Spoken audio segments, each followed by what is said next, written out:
pues lo que se menciona son cosas totalmente distintas, ¿no? E incluso hay una negación de que hubo una relación con mi madre y lo niega y se niega todo el tiempo, pero luego de las pruebas genéticas que se realizaron en el año 2003, que fueron contundentes con una entidad tan seria como Unisturbide, pues ahí no hay ninguna forma de objeción, ¿no?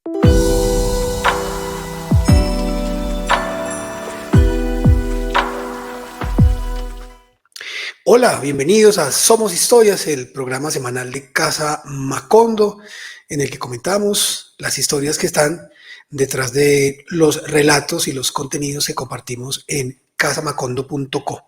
Juan, ¿cómo estás?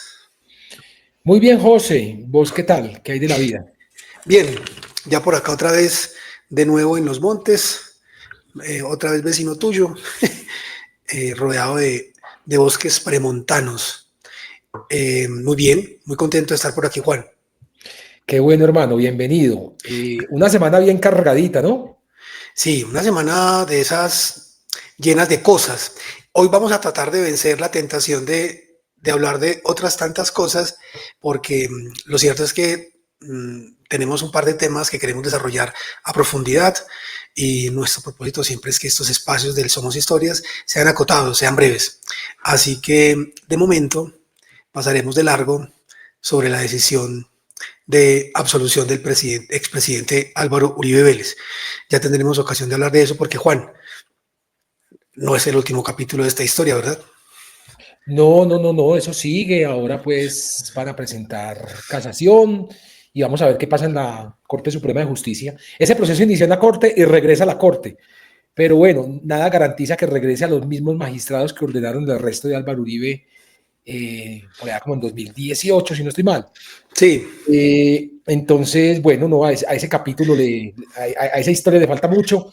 También hoy no podremos hablar de la decisión de Estados Unidos de incluir en la lista Clinton a Gustavo Petro, a su esposa, a su hijo Nicolás y a Armando Benedetti. Esto prácticamente es como la muerte financiera, ¿no? Porque los bancos revisan si una persona está incluida en esa lista Clinton para ver si tiene productos o, en fin, y bueno, es primera vez en la historia de Colombia que incluyen a un presidente en esa lista, una decisión, creo yo, bastante arbitraria. Me da risa ver a los funcionarios, a Marco Rubio diciendo que el presidente de Colombia es un lunático. ¿Él acaso no ha visto el presidente que tiene él? O sea, no ha visto a un convicto, condenado, lo que está haciendo en su país. No, les parece muy mal Petro, pero Trump les parece pues precioso. Sí, les parece muy mal Petro, pues porque se ha parado en la raya y ha ejercido la soberanía, que es un principio al que no están muy acostumbrados ni los colombianos frente a los Estados Unidos, ni los Estados Unidos, sobre todo el gobierno de Estados Unidos, frente al gobierno colombiano. Siempre hemos tenido presidentes obsecuentes, muy genuflexos, y es bastante raro que un presidente diga no a ciertas cosas y establezca unos límites. Hay sectores en Colombia muy contentos con esta decisión del gobierno Petro, lo celebran, no hay nada que celebrar. Pensar que Gustavo Petro es líder del narcotráfico internacional es evidentemente una estupidez. Eso no es verdad, eso no es cierto, eso no se corresponde con los hechos ni con la realidad. Pero bueno, los gringos dan zanahoria y garrote a quienes parece según sus intereses. En esa lista han estado unos y unos que deberían estar, nunca han estado ni estarán, porque los Estados Unidos suman y restan como bien les dé la gana y entonces a partir de eso establecen quiénes son dignos de admiración, de cuidado y quiénes no. De momento, por ejemplo sí. Álvaro Uribe, José Alejandro, Álvaro Uribe Vélez, gran aliado de Estados Unidos, que sale el secretario Rubio a felicitarlo por su absolución. Álvaro Uribe fue incluido como el narcotraficante número 82 en los Estados Unidos. ¿Sí? O sea, a Álvaro Uribe lo calificaron como el narcotraficante número 82, pero ahora es el gran aliado y celebran que lo hayan absuelto. Pero ahí, como decís vos, a él no lo meten en ese baile, no lo meten, ¿no? Antes, y su jefe de seguridad, el coronel Santoyo, fue enviado a los Estados Unidos extraditado por cargos de narcotráfico. Alrededor de Álvaro Uribe Vélez ha crecido el narcotráfico, los vínculos, las cercanías son evidentes, son notorias, son ruidosas, pero no. Y claro, eso lo que demuestra una vez más es que esa moralidad norteamericana es elástica. se alarga cuando les conviene alargarla, se acorta cuando les conviene acortarla y no merece ninguna seriedad. Pero repito, a pesar de que nos metimos un poco en esto, hoy no hablaremos de todo eso, ya tendremos ocasión de comentarlo, Juan, porque, repito, hoy tenemos unos temas un poco extensos a los que les hemos invertido pues mucho tiempo de trabajo y los queríamos compartir con nuestra audiencia. Pero también tenemos columna del ojo que oye. Juan, entonces no sé si arrancamos con la columna para chulear eso de una vez y entramos con nuestro primer tema y nuestro primer invitado. ¿Qué dices? Maravilloso, encantado de escucharte, José. Adelante, por favor. Bueno, esta columna del ojo que oye, como ya les hemos compartido otras veces, son textos muy breves y la de hoy es una historia de unos policías mineros que cavaron una mina en un pueblo aurífero de Antioquia. Yo estuve allá y quise recordar en esa columna aquel episodio. La columna se llama Policías Mineros. Una prostituta de Remedios me llamó por teléfono y me dijo que los policías del pueblo habían cavado una mina de oro dentro de la estación, un túnel vertical de 15 metros de profundidad. Era una revelación inverosímil en esos recovecos auríferos del nordeste de Antioquia, a 200 y tantos kilómetros de Medellín. Los policías deben patrullar los barrios para evitar que la gente cave túneles en las casas y desmonte el cimiento de las paredes.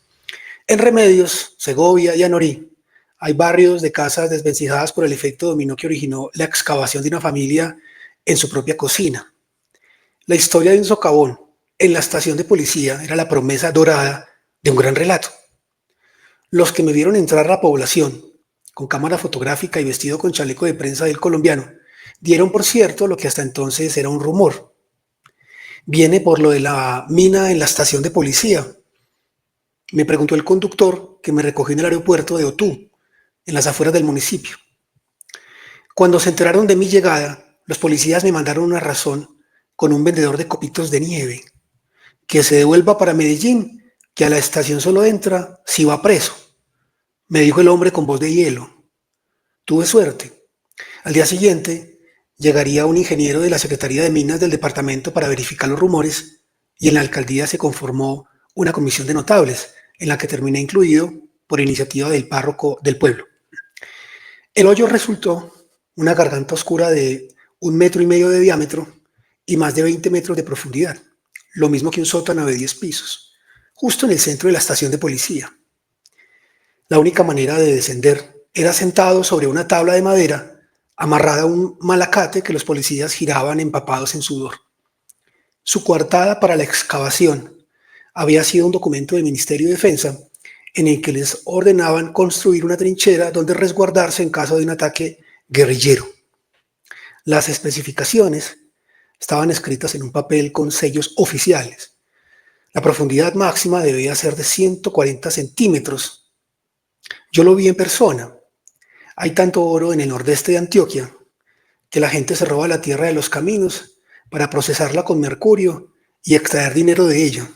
En Segovia, los drogadictos excavan los separadores de las aceras y barren el polvo de las calles. En el basurero municipal encontré familias que recuperaban trazas de oro de entre la montaña de desechos.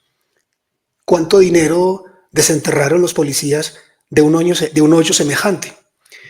No lo sé, y no voy a decírselo, me respondió el ingeniero de minas en el fondo del pozo, los dos mirando arriba, al cielo de ese infierno, las cabezas diminutas de los policías armados con sus fusiles mirando abajo.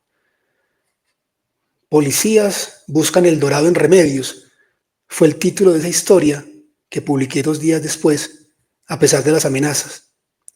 No he vuelto por allá desde entonces. Bueno, esa es la columna del ojo que oye de esta semana, que les invitamos ¿Cuándo aquí. volvemos? Tengo previsto hacerlo. Es un territorio al que hay que volver, al que siempre hay que volver. Por ahí muy cerca sucedió la matazón terrible del Ejército de Liberación Nacional en Machuca, donde incineró a un grupo de campesinos, la gente más humilde, después de dinamitar el oleoducto en nombre de la libertad, la igualdad y la reivindicación de los más pobres. Hay que volver a Machuca, sí, y hay que volver a Segovia y al nordeste de Antioquia. Juan, bueno, Les reiteramos la invitación para los que quieran leer este texto nuevamente, compartirlo. Está allí en casamacondo.co. El gesto que nosotros más apreciamos, más valoramos y que más bien nos hace es que nos lean y que nos compartan los textos, que compartan los textos entre sus cercanos a través de sus redes sociales, etc. Juan, esta semana viene otro nuevo capítulo de la historia del hijo negado, una y mil veces, por Jorge Enrique Ibáñez Nájar, presidente de la Corte Constitucional. Este nuevo episodio es un episodio que nosotros hemos decidido avanzar, publicar, después de que en principio nosotros le habíamos dicho al magistrado que por una petición que él nos hizo, no hacer públicas unas declaraciones. Esta historia comenzó con una investigación muy exhaustiva de Juan. Juan habló con el señor magistrado, le hizo una entrevista. Recordarán ustedes para preguntarle por el proceso judicial en el que un juez de familia lo obligó a reconocer a un hijo que le había negado en ese momento por más de 20 años. Después, unos años después, nos enteramos de que el cartapacio de hojas donde estaba el relato de ese proceso, el conjunto del expediente había desaparecido. Así que Juan, por esas dos circunstancias, llamó al magistrado, al presidente de la Corte Constitucional, para conocer sus reflexiones y sus pareceres sobre esa noticia. La respuesta que le dio el magistrado fue bastante desconcertante. Fueron unas respuestas que en principio nos dejaron pues muy sorprendidos, porque el señor intentó defenderse acusando a la madre de su hijo de haberlo drogado y haberlo abusado. Después de esa entrevista, el magistrado llamó a Juan, probablemente se pensó mejor la cosa y le dijo: por favor, no haga públicas esas declaraciones que yo acabo de darle. Nosotros hicimos una valoración de aquello y decidimos que, en efecto, no las íbamos a hacer públicas, porque en ese momento nosotros no teníamos manera de contrastar, de verificar esas denuncias, y nos centramos en contar los hechos hasta entonces del proceso en contra del magistrado por la negación de un hijo y la desaparición del expediente. Ahora, las circunstancias cambiaron, Juan. El señor magistrado intentó acallarnos interponiendo una acción judicial, o mejor, pues un recurso en el que nos exigía retractarnos. Nosotros le respondimos que no había lugar a la retractación, nada de lo que dijimos era mentira, todo estaba sustentado, y poco a poco fuimos recabando mayor información y construyendo un contexto que nos ha permitido tomar distancia de esas primeras declaraciones, sopesarlas, valorarlas, y entonces decidimos hacerlas públicas.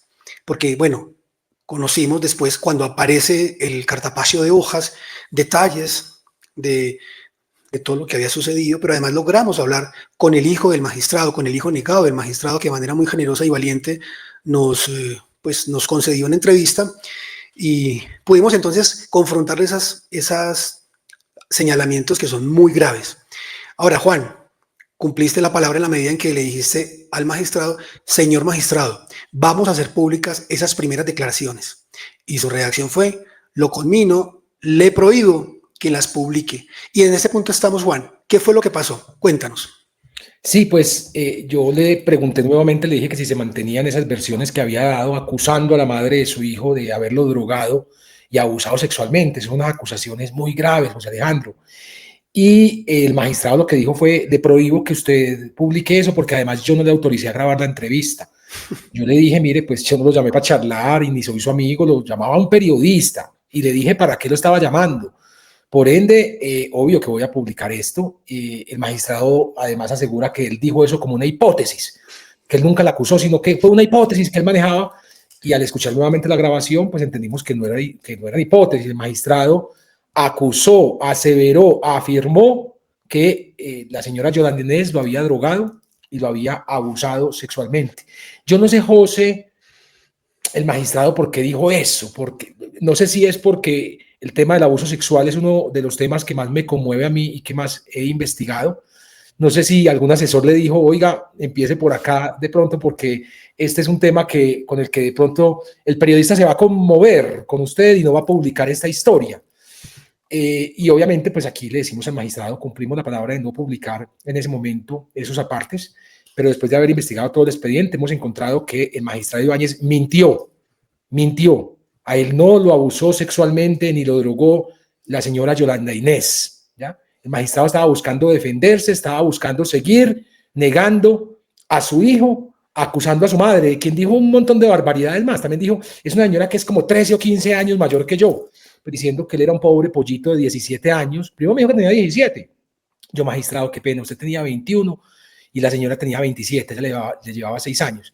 Pero frente a esta mujer, él le tiene un odio tan grande. Dice, es que ella se hizo pasar por jueza laboral, se hizo pasar por esto, por aquello. La detesta a muerte, a muerte.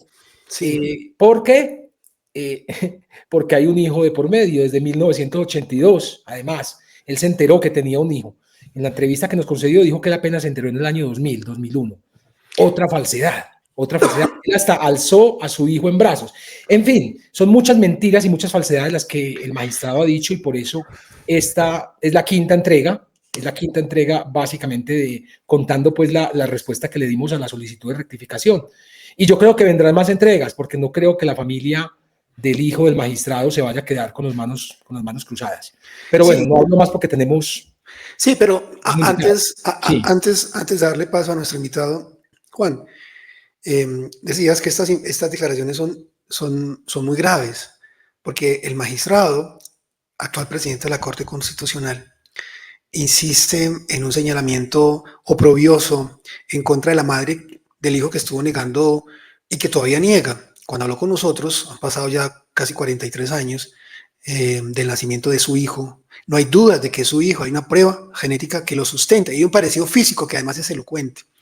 Él sigue insistiendo que eso no es su hijo, pero se defiende atacando y dice que esa señora, esta madre de familia, la madre de su hijo, lo abusó después de drogarlo. Salieron a tomarse un café o algo así, dice él, y que en esa salida él perdió la compostura de su persona, la conciencia, se despertó al siguiente día deambulando por la calle sin saber para dónde iba, sin saber lo que había pasado. Y luego dice, si es que yo embaracé a esa señora con la que no tenía ninguna relación, miente. Hay testigos, hay un grupo de personas que son testigas de la relación que él tenía, por más que fuera una relación oculta, con la madre de su hijo. Él dice, yo era virgen para entonces, yo del sexo no sabía nada.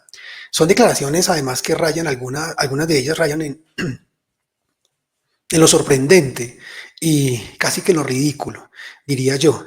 Y dice, fue después de eso que, si acaso, yo habré quedado yo habré embarazado a esa señora, de la que, en efecto, habla muy mal, se expresa muy mal. Bien, esa es la historia, el relato de esas declaraciones que el magistrado intentó que nosotros no publicáramos, son las que, perdón, hoy ofrecemos en casamacondo.co. Y para hablar de eso, Juan, tenemos como invitado justamente al hijo, a Jorge Enrique Salas Robles. Jorge Enrique, un gusto saludarte, ¿cómo estás? Ya él es Jorge Enrique Ibáñez, él ya se cambió el apellido otra vez. Eso iba a ser la salvedad. Pero bueno, primero que todo, saludémoslo, Jorge. ¿Cómo estás? Jorge Enrique, ¿cómo estás? Muy buena tarde allí en Colombia, Juan Pablo y José. Muchas gracias, muy bien. Buenas ¿Qué tal todo noches. allí? Buenas Todo, noches, sí. todo bien, buenas noches en España. No, pues primero agradecerte por, por tu generosidad, por acceder a esta entrevista. Es un hombre, Juan, que toda la vida permaneció a la sombra, con mucha mesura, con actitudes sumamente respetuosas, sumamente pacientes, Juan. Es un caballero, pues yo he hablado con él algunas veces, 2, 3, 4 veces, y además es un tipo brillante. O sea, yo creo que cualquier papá estaría muy orgulloso de tener un hijo como el que estamos viendo en pantalla. O sea, yo saldría a chicanearlo, pues, salir a negarlo como lo ha hecho, pero además de la manera tan criminal, acusando a la mamá de que lo drogaron y lo abusaron, me parece algo inconcebible, José. Sí, digamos muy rápidamente que Jorge Enríquez es ingeniero mecánico de la Universidad Nacional, tiene un máster en Ingeniería de Mantenimiento de la Universidad Politécnica de Valencia. Su tesis de maestría ha sido considerada la más importante de España este año en esa área específica del conocimiento. De manera que hay mucha constancia, por supuesto mucho trabajo y evidentemente una brillantez para, para llegar hasta esas cumbres, digamos, académicas. Jorge Enrique, ¿cómo recibes estas últimas declaraciones del magistrado que nosotros finalmente decidimos hacer públicas en Casa Macondo? ¿Cuál es tu consideración del asunto? Bueno, un poco contradictoria respecto a lo que menciona allí. Digamos que los hechos reales no se pueden contrastar con lo dicho últimamente. Igual hay testigos de personas que en su momento conocieron cuáles son los hechos reales del conocimiento de él con mi madre y posteriormente pues mi nacimiento, ¿no? En todo caso, en el proceso de impugnación de paternidad, él tuvo la oportunidad de hacer una rectificación o bueno, un juramento, y en ese momento el juramento debió haber mencionado todo lo que ha dicho en este momento, pensaría yo. Se vuelve contradictorio porque en la parte, en el juramento que realizó, en la contrademanda o sobre los hechos que fueron mencionados en la impugnación, pues lo que se menciona son cosas totalmente distintas, ¿no? E incluso hay una negación de que hubo una relación con mi madre y lo niega y se niega todo el tiempo, pero luego de las pruebas genéticas que se realizaron en el año 2003, que fueron contundentes con una entidad tan seria como Unisturbay, pues ahí no hay ninguna forma de objeción, ¿no? Ya lo demás, pues lo que ha dictado la ley de acuerdo a la sentencia final, ¿no? Al dictamen. Sí, acusar a tu madre de drogarlo y abusarlo tipifica unos delitos. Son delitos, son delitos muy graves. ¿Cuál ha sido su reacción, la de ella? Bueno, obviamente para ella fue algo indignante de que se hagan ese tipo de declaraciones y pues que no tiene cabida en lo que concierne a todo lo que ella vivió en la corta o estrecha relación que hubo con Jorge Ibáñez en su momento, ¿no? Y decir que solamente la conoció o que la acusó prácticamente de una violación, también no solamente implícitamente la está acusando de una violación, sino podríamos decir que implícitamente está indicando que mi madre ha utilizado alguna sustancia no debida para poder hacer algo en contra de su voluntad, lo cual no es cierto. Sí. ¿Tu relación con él cómo ha sido? Cuéntanos un poco. Nosotros, Juan, publicamos hace justamente una semana una entrevista con Jorge Enrique en el que nos narraba detalles de cómo fue que finalmente él solo, siendo un joven estudiante del SENA, lo abordó. Fue hasta la Universidad Javeriana, lo buscó, él solo se presenta y este hombre al final decide escucharlo. Él habla por más de 3 horas. Jorge Enrique le cuenta vida, obra y milagros de su vida, de sus hermanos, de su madre, de sus logros académicos, de lo que quería hacer. Siempre fue un estudiante muy juicioso. Y al final, el magistrado le dice: mire, sea yo o no su padre, yo le voy a colaborar. Es decir, eh, deja en tela de dudas desde siempre su lugar en esta historia. Y yo quería preguntarle, Juan, a Jorge Enrique, um, él en un plano muy personal e íntimo como hijo, ¿qué es lo que siente? ¿Por qué se ha comportado así su padre? ¿Por qué tan arbitraria, tan sinuosamente, tan cobardemente y ahora después de estas declaraciones, tan bellacamente? Ya, pues digamos que de primera mano desconozco cuáles eran sus intenciones de por qué esconder mi existencia y por qué negar también toda relación que hubo con parte de mi familia en la época pasada, ¿no? Sobre el año 80 al 82. Mm, Mi relación con él básicamente ha sido más cordial, más de como tutor, no, nunca fue padre-hijo. Si bien hubo un proceso de impugnación de paternidad, nos encontramos en algunas ocasiones previo a la impugnación y luego posterior a los exámenes genéticos, tuvimos algunas actividades juntos, digamos reuniones más como tutor o profesor estudiante, pero nunca hubo ese acercamiento en los 20 años que prácticamente han pasado, bueno, ya 25, ¿no? Prácticamente. Y esa ha sido su relación. No, la verdad desconozco exactamente cuáles han sido sus intenciones de siempre negar. tanto en su primer hogar como en su segundo hogar, o incluso en su círculo académico o en su círculo también familiar, porque pues esas partes solamente las conocerá él, no sé cuáles han sido sus intenciones. Jorge Enrique, usted conoció al magistrado por primera vez cuando tenía meses de nacido. Pues obviamente usted no tiene conciencia de eso, no recuerda, pero nos cuenta para que por favor ahonden esa anécdota. Y ya luego como adulto lo conoció, ¿por qué no nos habla de ese primer encuentro que tuvo con él, cuando lo conoció, cuando lo vio por primera vez? Como, ¿qué sintió? ¿Qué sensación pasó por su cuerpo al ver a su papá? Primero háblenos de cuando era bebé, cómo fue ese encuentro con él, y luego ya como adulto cuando se encontró con él en la Universidad Javeriana.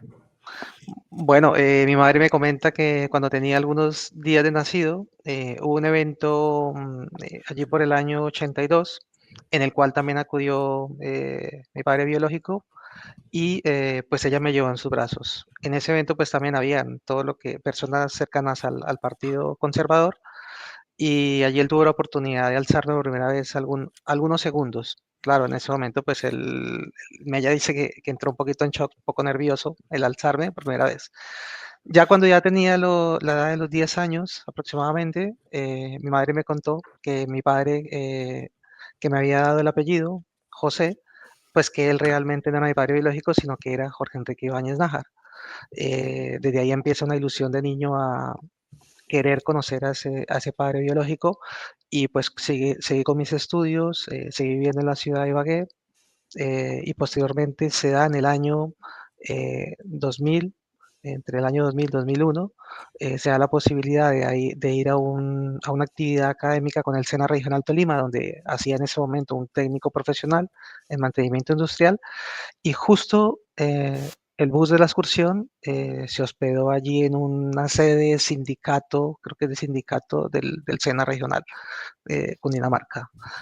Pues ya recordando los relatos de mi madre y por la cercanía a la Universidad Javeriana, decido ir a encontrarlo, a buscarlo y me doy cuenta que él hace parte como director de posgrados en el edificio de Ciencias Jurídicas. Ese día no le hallé y semanas después viajo a Bogotá y, y le encuentro.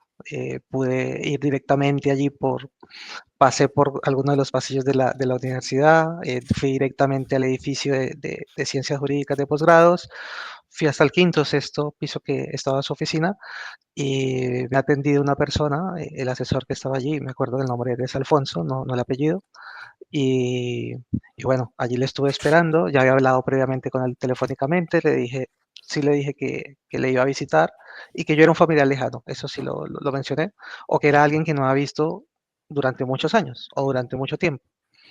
Eh, para sorpresa, pues él estaba en una reunión, ahí yo estaba en una sala de espera y él estaba en una reunión con dos personas más, sale un par de veces, ingresa y me comenta allí Alfonso, oye, no le has saludado, no te reconoció o qué pasó. Entonces yo le dije, no, hace muchos años no nos vemos o hace mucho rato no nos vemos. Yo lo que decidimos fue pasar un post-it donde indicaba el nombre mío, el nombre de mi madre y que yo venía de parte del hijo de Yolanda Inés Robles. Eh, Segundos después, cuando él ya tiene la información en su escritorio, en medio de la reunión, se escucha un ¡puf! Oye, casi riegas el café, le dice una secretaria o una chica que estaba allí. Él suspende la reunión de inmediato y minutos después se acerca, nos saludamos por primera vez, nos miramos a los ojos y luego nos fuimos a un cubículo o una oficina aparte del mismo edificio de posgrados y allí empieza, digamos, una charla o más bien un relato en el cual él me pregunta, quiero que me cuentes toda tu vida y yo he contado toda mi vida y al final el resumen o el desenlace es, nos despedimos y me dice, aunque seas o no seas mi hijo, me gustaría poder ayudarte y a mí me gusta ayudar a las personas. Ahí me quedó la primera duda de, oye, ¿cómo así que no soy su hijo? Y bueno, ahí empieza toda la demás parte de la historia. Eh, la palabra de su papá, de su padre biológico, Ujú. es ley en el sentido más estricto. Él ha proferido sendas sentencias en las que recoge reflexiones en favor de los hijos negados y reclama en nombre del Estado colombiano que esos derechos de los hijos sean reconocidos. Todo hijo tiene derecho al reconocimiento paterno y a que se le proveen los recursos a los que tiene derecho a partir de ese reconocimiento. Eso lo ha dicho su padre biológico. ¿Cómo entender entonces el hombre público, el jurista, el magistrado, el presidente de la Corte Constitucional, que establece esas jurisprudencias para que otros jueces a partir de ellas eh, protejan los derechos de los hijos no reconocidos, y el hombre ya en la intimidad, el padre biológico que es incapaz de reconocer los derechos a su propio hijo? Bueno, sé que este tipo de, de- de sentencias se han hecho en el tiempo reciente. Sin embargo, si uno hace el comparativo con lo que ha pasado conmigo dentro del marco personal, eh, tiende a ser contradictorio, ¿no? Eh, Porque finalmente lo que se debió haber priorizado era una gestión muy ágil del reconocimiento legal, yo como hijo legítimo, después de una impugnación de paternidad que se ha manifestado en entre el año 2002 y el año 2004, para lo cual no se realizó en ese momento, ¿no? Y algo particular que sucedió durante la época es que una vez realizadas las pruebas genéticas, los resultados genéticos, y una vez sabiendo que yo era el hijo biológico y él mi padre biológico, obviamente, eh, pues siempre hubo una parte de, oye, tú puedes usar el apellido cuando tú quieras, pero resulta que a ti ya te conocen con un nombre, tú ya vienes de la ciudad de Ibagué, ya te conocen con el apellido Salas, y aunque la ley me indica o indica que tú lo puedes usar cuando tú quieras o lo puedes usar, yo te recomiendo que te lo pienses muy bien. Entonces, de alguna u otra manera, implícitamente, yo lo entendía o siempre lo entendí como intenta no hacerlo. O sea, no me decía un no, pero implícitamente de un mensaje. Cuando te lo dice una vez, tú lo puedes pasar por alto porque se te puede olvidar, ¿cierto? Pero ya cuando te lo repiten en varias ocasiones, en meses diferentes, en épocas diferentes, cuando te reúnen nuevamente o hablas por teléfono, ya sientes que es algo insistente y dices, oye, aquí hay algo de por medio. Al final, si yo he hecho una impugnación de paternidad para un reconocimiento legítimo como hijo, el derecho es que debo llevar un apellido porque por eso lo he reclamado. Justamente cuando decido hacerlo, ya por interés propio, porque digo, bueno, hay que finalizar un proceso que yo mismo inicié, o hay que terminarlo, voy y busco la sentencia, voy y hago un proceso normal y rutinario y no aparece en los documentos públicos allí en el juzgado. Y adicionalmente, en la Notaría Segunda de Tunja, pues también ponen un poco de traba, lo llamo al proceso, porque allí ya tenían una copia de la sentencia, pero querían que yo llevara otra copia de la sentencia, siendo yo el demandante, teniendo mis huellas dactilares, teniendo la documentación de mi nacimiento, teniendo pues toda la respuesta al juzgado de familia de Ibagué, y adicionalmente, aún me pregunto por qué la Notaría Segunda de Tunja, desde el momento en que se dictó la sentencia, no hizo la corrección automática del registro civil. Eso me queda en duda, pero bueno, como no conozco las leyes de esa época, no sé si ese es un mal ejercicio o un buen ejercicio. Eso sí, ya lo dejo a consideración de las personas que sepan más de ley que yo. Bien, Juan, es tremendo porque Sí, el magistrado le reitera, le dice, oiga, a usted lo conocen por su apellido Salas, que es el apellido de su madre, usted viene de Ibagué, cambiarse ese apellido es como iniciar nuevamente relaciones y a lo mejor eso no sea lo que usted quiera. Y además eso se lo reitera. Si quiere usar el apellido, pues ya la ley le da a usted derecho a usarlo, pero piénseselo. Yo le diría que mejor no, que mantenga el suyo. Pero eso se lo dice el magistrado una y otra vez con otro gesto que está vinculado a esa forma de decirle y reiterarle, y es el pago de un dinero mensual que siempre fue un salario mínimo que concertan, digamos, pagarle después de que el fallo sale a favor del hijo. Hay un reconocimiento que la ley obliga. Y Jorge Enrique nos contaba que él no pidió una suma de dinero, el magistrado le ofrece una gran cantidad de dinero y él dice, mire, yo prefiero que usted me haga unos pagos mensuales.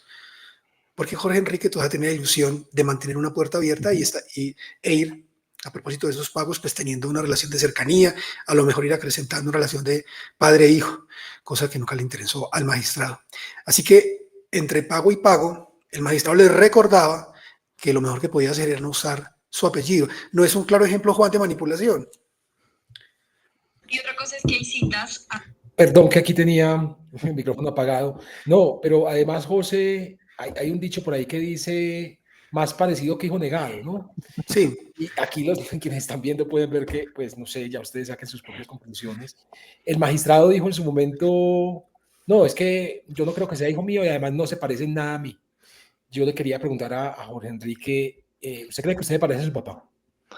Sí, yo creo que sí. Igual las pruebas genéticas, además de ser contundentes, bueno, cuando estaba más joven, yo creí que no me parecía porque siempre hay una diferencia de edad más o menos de 20 años, ¿no? 20, 21 años. Sin embargo, cuando ya los rasgos físicos, la genética va haciendo su efecto, digo yo, pues cada vez me he parecido un poco más a él. Cada vez me Juan, parezco mucho más a él.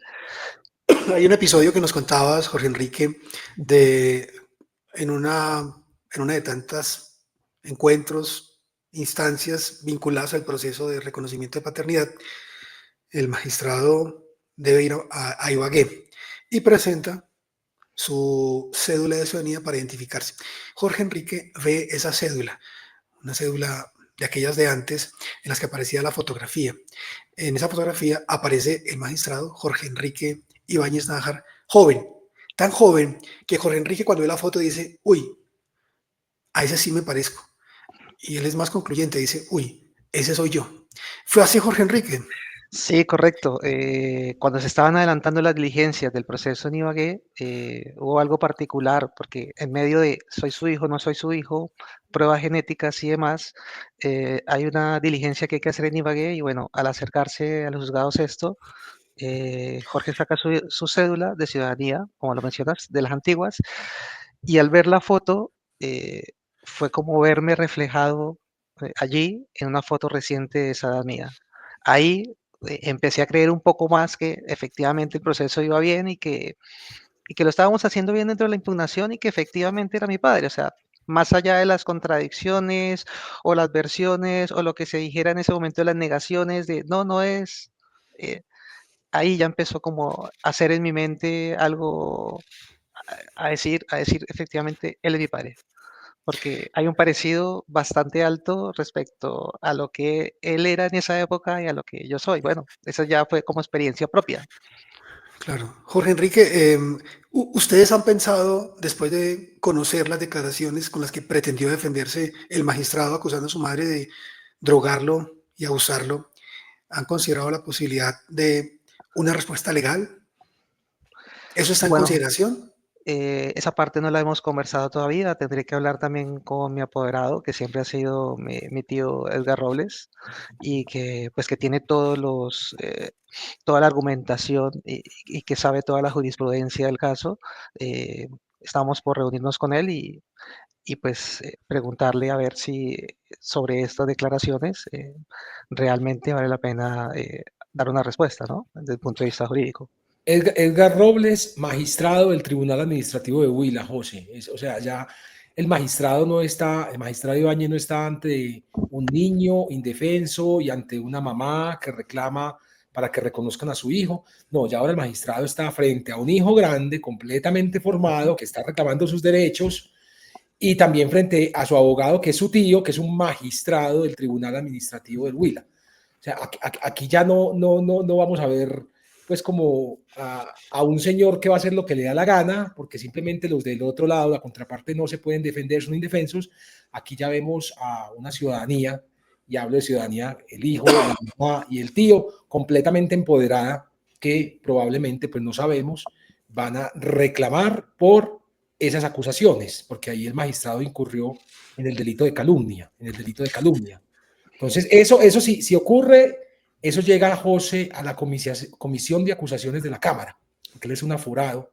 Entonces, eso tiene que llegar a la comisión de acusaciones de la Cámara, que ahí pues, la única vez que esa comisión funcionó fue cuando sacaron también a otro magistrado de la Corte Constitucional, a Jorge Pretelt Chalhub, al bandido de Pretelt Chalhub que vendía sentencias, ¿no? Esa fue la única vez que funcionó. De resto, esa comisión no ha sancionado, no ha expulsado, no ha declarado indigno, porque al final la sanción de ellos sacan la decisión es declarar indigno a alguien, pero eso obviamente tiene que ir a la Cámara y al Senado, ¿sí? La Entonces, llaman, solo un magistrado de la Corte Constitucional ha caído ahí. No, no, sí, la no sé qué llaman, va a pasar acá, pero la calumnia también es un delito grave y sobre todo en el contexto en el que hemos venido presentando el caso en esta investigación. claro, Juan, la llaman comisión de absoluciones. Son políticos en últimas juzgando a políticos y donde pesan otras cosas del orden del interés económico, de los vínculos de poder, otra serie de cosas y por supuesto que ha habido ejemplos en los que esa comisión debió sancionar. Pero bueno, la excepción es esta, la del magistrado que mencionaba, y que vendía fallos por fortunas. Nada sorprendente en este país, tenemos que reconocerlo con tristeza y con vergüenza. Decía el magistrado, nosotros en el texto publicado hoy en Casa Macondo, perdón, compartimos algunos de esos audios en la voz del magistrado. Dice él, yo me vi con ella y ella me invitó a tomarme un café o alguna cosa. Yo con mucho gusto fui. Yo estaba por esos días en la Javeriana, yo era estudiante de la Javeriana. Nos vimos por ahí, como en la 48, 49, y yo terminé perdido. Después, al día siguiente, salí metido en la calle. Yo decía, miércoles, ¿yo dónde estoy? Yo no sabía si me había intoxicado, qué me había pasado, no tenía nada. Me vine a enterar después, justamente en una charla confidencial, justamente, dice él, con su hijo, al que no reconoce como su hijo. Bien, me vuelvo a excusar por esta tos que nada que se va, pero bueno, nada que hacer. ¿Verdad, Juan? Con paciencia. Juan, recordemos, decíamos al principio, que el hijo del magistrado, Jorge Enrique, que además lleva su nombre, además de su parecido físico, eh, es un profesional muy destacado en España. Ahora va a representar a España justamente en un congreso internacional en el área de su experticia académica. Háblanos un poco de eso, Jorge Enrique, por favor. ¿A dónde vas y cuándo es? Bueno, he tenido la fortuna de estar en una buena institución como es la Universidad Politécnica de Valencia. Como lo mencionaste al inicio, hice un máster universitario en Ingeniería del Mantenimiento. Eh, Presenté una gran tesis que salió con honores y resultado de la tesina, pues salieron 3 publicaciones, 2 en congresos internacionales en el año anterior y una a revista científica. Eso permitió también, a su vez, que pudiera concursar en la Agencia de Mantenimiento Española como la mejor tesina del año 2025 en toda España. Al final salí favorecido con el premio y el próximo año, el 2026, como ganador de máster, voy a representar a España en la Confederación ya Europea del Mantenimiento, que sería como el máximo certamen que se encuentra allí. Para ello, pues hay que hacer algunas preparaciones de la documentación que previamente se hizo y bueno, vamos a estar allí esperando cuáles son las fechas de cuando se haga el certamen. Tú eres experto en mantenimiento de motores. Háblanos un poco de eso, porque me parece muy interesante. Experto además, por ejemplo, en sistema de frenados. Un hombre que ha llevado su vida con tanto rigor, con tanto cuidado, refrenándose otras maneras, no deja parecerme significativo. Bueno, mi experiencia básicamente fue en Colombia, en la parte automotriz, en producción de vehículos, y allí pues tuve también la fortuna de aprender de sistemas de frenado, ¿no? También estuve una corta estancia en Austria, haciendo un intercambio en sistemas regenerativos de frenos, cuando en su momento la tecnología estaba migrando a vehículos híbridos, y posteriormente ya aquí en España, pues he venido investigando sobre diagnósticos avanzados de motores eléctricos de diferentes tipologías, que son corriente continua o asíncrona o síncronos, pero utilizando técnicas avanzadas como son las de corrientes y flujo magnético. ¿Ello que nos permite hacer? Pues a través de ese análisis de señales o procesamiento de señal, se hace básicamente un data mining y se hace un procesamiento de esas señales que se hace a alta frecuencia y podemos, a través de modelos matemáticos e incluso utilizando Machine Learning y Deep Learning, poder determinar el diagnóstico del motor, poder encontrar las causas de fallo y poder predecir cuál es su vida remanente. Bueno, ese es un campo de investigación que se viene desarrollando hace algunas décadas, pero sobre todo en estas técnicas de corrientes y flujo magnético avanzadas, se viene cada vez más trabajando y va a tener mucha aplicabilidad. Bueno, ya la tienen, sí, en todo lo que es tipología de vehículos eléctricos, que si vemos, echamos un vistazo a los objetivos del 2030 de la migración completa de las tecnologías a tener un ambiente limpio, en esos objetivos fundamentales, pues digamos que va enfocado también a ello, ¿no? A ese tipo de tecnologías. Claro, Juan, uno se imagina equivocadamente a Jorge Enrique lleno de grasa. No, él trabaja con grandes computadores, supercomputadores, procesando enormes cantidades de información y estableciendo gráficas para interpretar todo ese volumen de información. Bueno, yo trabajo las dos partes, Juan y José. Bueno, no allí lleno de grasa, pero sí trabajo la parte de, hay una parte que es la adquisición es muy importante, porque los datos en sí o las señales son datos, pero si se toman mal o si no se utilizan los instrumentos adecuados para esa adquisición, pues tampoco tiene sentido un procesamiento. Entonces, toda la cadena de valor viene desde la selección adecuada de los sensores, la toma adecuada de la información y luego el preprocesamiento y postprocesamiento de la señal. Ahí es donde viene la experticia de ser ingeniero y también ir poco a poco avanzando en ser un data science, que es un científico de datos, es en lo que me estoy preparando. Entonces, estoy tomando toda la experiencia profesional como técnico de mantenimiento de máquinas, como ingeniero mecánico, como máster en ingeniería del mantenimiento, y ahora estoy migrando todo ese conocimiento aplicándolo a la ciencia de datos, pero es una ciencia de datos aplicada bajo mi experticia. Al final, las dos partes son complementarias, son muy importantes y bueno, los resultados son fabulosos, además que te diviertes bastante cuando físicamente puedes ver lo que matemáticamente estás simulando y ves los resultados y eso es bastante agradable, ¿no? Sí, debe Placer. serlo, muy, muy emocionante. Bueno, engrasarse no tiene nada de malo. Nosotros, por cierto, asumimos nuestro trabajo periodístico un poco de esa manera, caminando a pie y metiendo la mano donde otros no se atreven y arrimando el oído donde otros tampoco se atreven. Así que algo hay que nos emparenta con eso de engrasarse. Juan, lo decías vos hace un rato, eh, es un muchacho del que un padre estaría orgulloso, ¿no te parece? Completamente, o sea, es una canallada, yo no sé cómo definir esto, y lo he repetido en todos los programas en los que hemos hablado de este tema. Una persona que niega un hijo no debería ser presidente de la Corte Constitucional, y voy más allá. Alguien que niega un hijo ni siquiera debería ser magistrado de la Corte Constitucional. Es que es la Corte garante de derechos fundamentales. Y si un magistrado, que además es el presidente, está negando un hijo y lo hace de la manera tan criminal al acusar a la mamá de haberlo drogado y haberlo abusado sexualmente, cosas que son falsas, eso sí nos lo deja pensando en manos de quién está la justicia en Colombia, en manos de quién está la Corte Constitucional en Colombia. ¡Qué peligro! Bueno, con esa pregunta, con esa reflexión de Juan, despedimos a Jorge Enrique Ibáñez Salas. Le agradecemos mucho por su valentía, por su generosidad con Caso Macondo. Seguimos atentos a los desarrollos que vaya teniendo esta historia.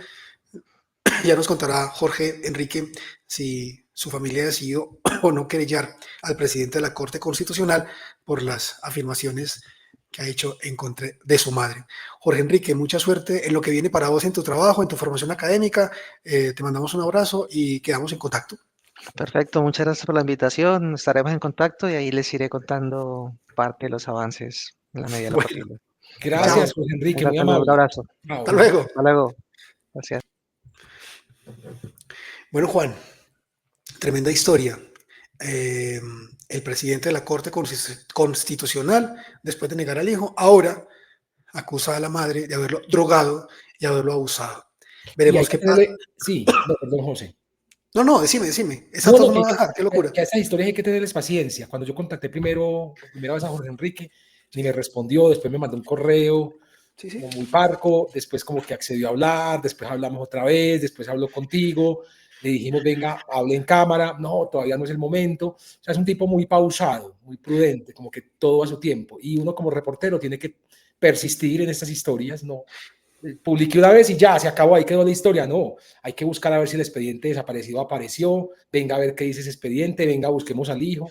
En fin, me ha encantado pues esta investigación que hemos hecho con tanta disciplina y con tanto esmero, pese a las amenazas del presidente de la Corte Constitucional, amenazas de tipo, bueno, voy a emprender acciones legales si no se retractan o si no rectifica. No, señor, lo vamos a rectificar. Amenazas como le prohíbo que publique ese audio. No, señor, lo vamos a publicar. Él es el juez más poderoso del país, nosotros somos el medio más pequeño de Colombia, el más joven. Y aquí estamos y seguiremos adelante con esta historia porque tenemos que denunciar los abusos del poder y este claramente es un abuso de poder del magistrado Ibáñez. Sí, nosotros le recordábamos al magistrado que cuando habló con vos, habló con un periodista, además un periodista reconocido, un periodista que él conoce como periodista de investigación. Y fue en ese contexto que él dio las declaraciones que dio. Es diferente cuando uno concerta con la contraparte, con la persona que entrevista, en hacer una entrevista, por ejemplo, con un carácter confidencial. Pero eso se pacta desde el principio. Nosotros no estamos aquí agrediendo ningún acuerdo de confidencialidad con el señor magistrado. Así que veremos si otra vez inicia una andanada de acoso o de querellarnos o de cuestionar, de mandar algún documento. Veremos. Nosotros estamos pues muy tranquilos frente al trabajo que hacemos. Juan, otra historia tremenda que llevamos justamente esta semana en Casa Macondo, interroga, vaya palabra, a otra persona muy importante del país, una persona tenida por muy importante en el contexto del proceso de paz, del resarcimiento de derechos a comunidades vulneradas, presidente de la Comisión de la Verdad. Y yo creo que no es la primera vez que en Casa Macondo hablamos de Francisco de Rux. Esta historia, otra investigación de Juan Pablo Barrientos, la cifra del silencio de Francisco de Rux, autorizó el pago de 15 millones para conciliar el caso de un cura pederasta. Juan, háblanos de ese caso, ¿de qué se trata? Bueno, lo voy a resumir para ver si nos demoramos menos de una hora, que es la promesa que nos hemos hecho internamente de no demorar estos programas más de una hora. Sí, es el caso de Francisco de Rux, quien recordemos, pues el año pasado, a finales de año, se conoció la historia de que Francisco de Rux había protegido y encubierto a un cura pederasta, a Darío Chavarriaga. Cuando recibió la denuncia contra Chavarriaga en 2014, pues lo que hizo fue simplemente a las víctimas, cállense, por favor, no digan nada, ya, mantengamos esto aquí. Al cura no le pasó nada, al cura a los pocos meses de haber recibido esa denuncia, en 2014 lo condecoraron en la Universidad Javeriana. Es un cura que abusó sexualmente de 8 menores de una misma familia, 7 niñas y un niño. Y Francisco de Rux, quien habla de la verdad y quien le pide a todas las entidades del Estado que por favor hablen con la verdad, pues aquí cayó y aquí mintió además, porque su defensa fue mentirosa al decir que él hizo todo lo que tenía que hacer. No denunció al cura en la fiscalía, por ejemplo, no llevó el caso a la fiscalía. Pues bien, aquí tenemos otro caso y debe haber muchos más. Es el caso de un cura que se llama Juan Antonio Ramírez, quien en el año 2008 en un centro comercial estaba fotografiando las partes íntimas de 3 menores de edad. Los padres de las menores se percataron de esto y de inmediato llamaron a la policía. El cura es capturado, pero rápidamente la fiscalía lo deja libre, porque según la fiscalía, pues ahí no hay un delito de cárcel. Imagínense, abuso sexual y pornografía infantil son 2 tipos penales que yo veo ahí. Pero la fiscalía dijo, no, eso es una injuria por vía de hecho. Francisco de Rux, el expresidente de la Comisión de la Verdad, autorizó el pago de 15 millones de pesos para conciliar el caso de un cura pederasta. El mismo hombre que le pidió al país decir la verdad guardó silencio cuando la verdad tocó su puerta. El escándalo comenzó el 27 de abril de 2008 en el Centro Comercial Unicentro de Cali. El sacerdote jesuita Juan Antonio Ramírez Jiménez, de 59 años, fue sorprendido tomando fotografías de las partes íntimas de 3 niñas de entre 6 y 12 años. La policía lo capturó en flagrancia y él confesó todo argumentando que tenía problemas de pedofilia y que las imágenes eran para fines masturbatorios. Horas después fue liberado. Claro, que lo dejó libre.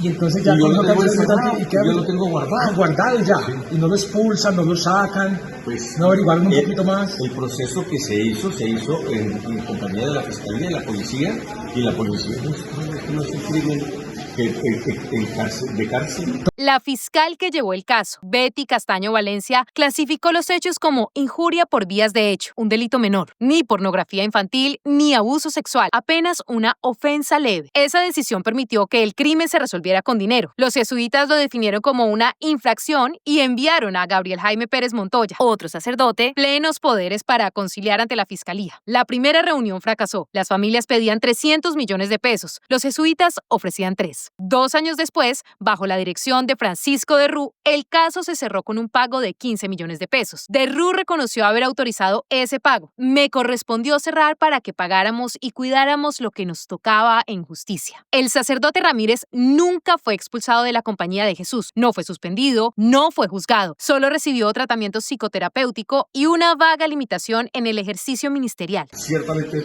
está mal y el padre está mal, parece enfermo. No, eso no es pecado. Eso es un delito. No, Eso es un delito. Está mal. Bueno, pero también está enfermo. El precio del perdón, 15 millones de pesos. Francisco de Rú, el hombre que lideró la Comisión de la Verdad y pidió al país reconciliarse diciendo lo que duele, nunca le exigió a su propia iglesia lo mismo que le exigió a la sociedad. Mientras tanto, los jesuitas siguen negando los abusos. Dicen que solo existe un caso cuando los expedientes revelan más de 10. Y eso, sin contar el archivo secreto que aún no entregan. La Corte Constitucional ya los obligó a hacerlo. La verdad está a punto de salir. Y cuando ese archivo salga a la luz, sabremos si la Compañía de Jesús todavía predica el perdón o sigue creyendo que la verdad solo aplica cuando no los compromete. En Casa Macondo investigamos el poder porque podemos. Soy Camila Gómez y esta es una investigación de Juan Pablo Barrientos que hace parte del archivo secreto que pueden encontrar en casamacondo.co. Hasta la próxima. Que eso, una injuria por vía de hecho, es como atacar la dignidad de otra persona, pero no con palabras, sino con hechos. ¿Ya? Escupir a alguien en la cara. Aquí es una injuria por vía de hecho y al cura prácticamente lo dejan libre y con esa tipificación la fiscalía permitió que hubiera una conciliación con la familia. Y esa conciliación fue de 15 millones de pesos. 15 millones de pesos que fueron autorizados por Francisco de Rú para prácticamente silenciar a estas personas, para que el caso ya quedara ahí. Y está bien, él dirá y los jesuitas dirán, pero es que la justicia no hizo nada. La justicia no hizo nada y se equivocó y ahí la fiscal prevaricó, ¿sí? Pero ustedes, jesuitas, ¿qué hicieron? Pues no, al cura no le pasó nada. El cura siguió siendo cura, el cura nunca fue suspendido, el cura nunca fue expulsado. Entonces, José, estamos aquí ante otro caso, y repito, hay más, porque sabemos que hay más, estamos buscando las pruebas, otro caso de un cura encubierto por Francisco de Rú, expresidente de la Comisión de la Verdad.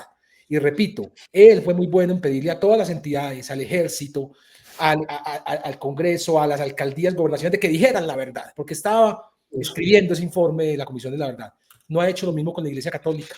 Los jesuitas encubren y protegen a cientos de violadores de niños y Francisco de Rú no ha dicho nada. Francisco de Rú no les ha exigido a sus compañeros que también digan la verdad, así como le exigió a toda la sociedad colombiana que dijera la verdad. Entonces, como dice ese dicho, José, luz de la calle, oscuridad de la casa.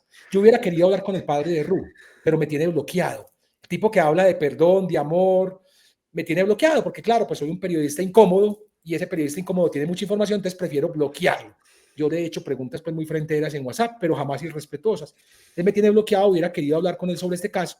Pero bueno, esa es la historia pues que traigo para este fin de semana. Los jesuitas, una de las comunidades religiosas más importantes de este país, dueños de la Javeriana además, encubren, no a decenas, a cientos de curas pederastas.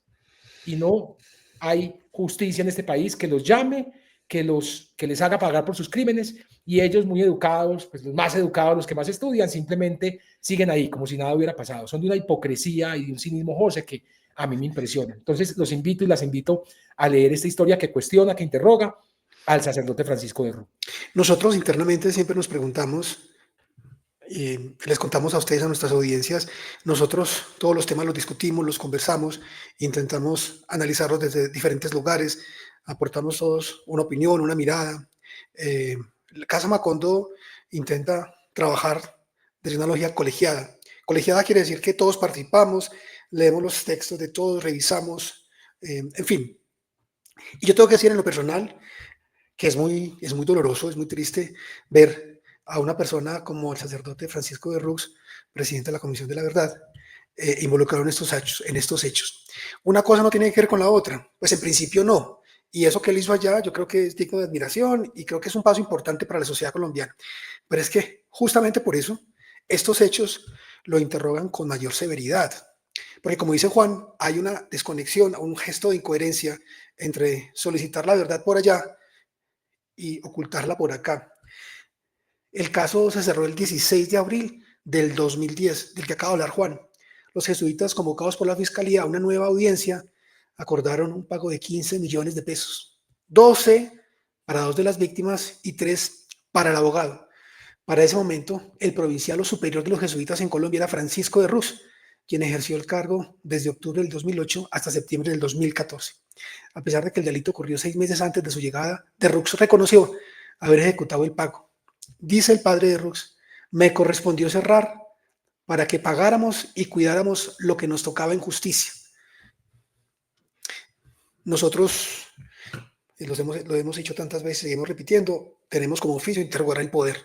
Ese poder puede estar más cerca o más lejos de lo que nosotros admiramos, respetamos o queremos. Incluso, y ese interrogante lo hacemos muy convencidos. Así que esta es la historia también que está puesta allí en casamacondo.co para que ustedes vayan, la lean, la compartan, la comenten. Queremos que es un ejercicio muy valioso. Y insistimos, las puertas de los micrófonos, los oídos de Casa Macondo están abiertos para que el padre Francisco de Rux acceda a hablar con nosotros.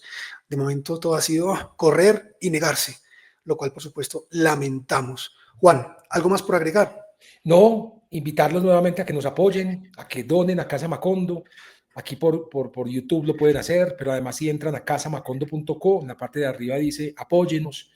Si en diciembre está considerando donar algo a alguna causa, pues esta es una causa periodística muy hermosa además. Ayúdenos. Hemos trabajado 2 años y medio sin recibir recursos de nadie, de absolutamente nadie. Y aquí seguimos. Contra viento y marea, ¿no? Contra viento y marea.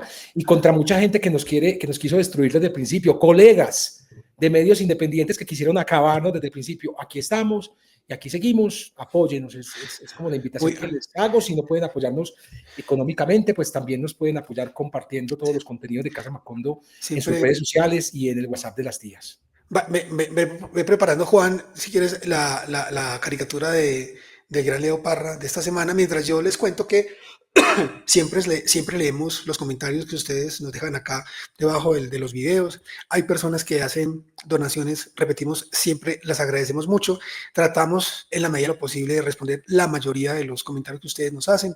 Por supuesto, a veces son muchos y no alcanzamos a responderlos a todos, pero siempre los leemos y les agradecemos ese gesto generoso de detenerse, vernos y comentar.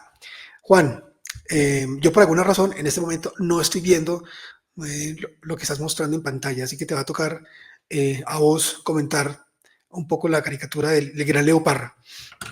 ¿Ya la tenés ahí? Sí, aquí está. Aquí tenemos una que se titula Espaldarazo y es como Álvaro Uribe saltando por encima de la justicia. Saltando sobre la justicia, acá la estoy viendo, y sí. a todo el frente está muy contento, está sonriente, sonríe con los ojitos cerrados, las paticas estiradas, sobre la justicia que está encorvada, una justicia que está doblegada, y va a caer sobre una cama elástica, un saltador que dice elecciones 2026. Bien, sí. Hacia se dirige el personaje muy contento, muy aplaudido por quienes lo admiran y lo quieren. Ese juego, ¿te acordás, José Alejandro? Eso se llamaba Cero contra Pulsero. ¿Vos jugaste eso? Nunca jugué eso, Juan. No puede ser. ¿O será que yo fui el único que jugó Cero contra Pulsero? 1 ladruno, 2 Santa Claus, 3 litro. Bueno, si alguien jugó, pues comente por favor ahí, pero ahí para jugar como Cero contra Pulsero. Me hablaste en mandarín, no recuerdo nada de eso. Y yo jugué bastante en la calle. Sí, Juan, la otra caricatura es la de calentamiento global. Sí, Donald Trump. El admirado ahora pues por la clase política colombiana, ¿no? Un impresentable de estos. Un delincuente condenado en su país. De estos, y ahora le aplauden todo, a pesar de lo que está haciendo también en su propio país, atacando a su propia gente. Qué impresentable. Y ese señor no ha cumplido ni el primer año. 4 años que nos esperan de este personaje como el político más importante del mundo. Qué peligro. Calentamiento global. Sí, el hombre en llamaradas, en el horizonte como como un sol que sale o que se oculta, como quieran entenderlo, un sol en llamaradas. Sí, muy vergonzoso que haya sectores políticos en Colombia, indistintamente de las consideraciones que tengan por Gustavo Petro y por su, en fin, etcétera. Muy vergonzoso que aplaudan que un gobierno, en este caso el de Estados Unidos, culpe al presidente de Colombia de ser líder del narcotráfico internacional, cosa que no es verdad, cosa que no es cierta. Eso no se compadece con la verdad. Mientras tanto, hay narcotraficantes que negociaron con los Estados Unidos la entrega de parte de sus fortunas, lavaron parte de ese dinero, quedaron con una pequeña parte y hoy son ciudadanos en los Estados Unidos, pagando condenas bastante irrisorias, menores a las que, por ejemplo, todavía están pagando mulas a las que ellos las cargaron con droga y fueron descubiertas allá, en aeropuertos norteamericanos. Entonces, esa vara de medir gringa tan elástica para acortarse o alargarse según sea el caso. Bien, esas son las caricaturas de esta semana del gran Leopard. A ustedes muchas gracias por estar cada semana acompañándonos, escuchándonos y comentándonos. Como siempre, les pedimos que se inscriban, si así lo desean, a la carta que manda cada semana nuestro director con los contenidos que publicamos en casamacondo.com. Y si les gustó este video, que le den un like, parece que eso es muy importante y siempre nos viene bien. Les mandamos un abrazo, nos vemos en una semana. Juan, chao y gracias. Un abrazo, José, qué buen programa. Nos alargamos hoy más de la hora, pero creo que valía la pena. Bueno, lo seguiremos intentando. Chao. Chao.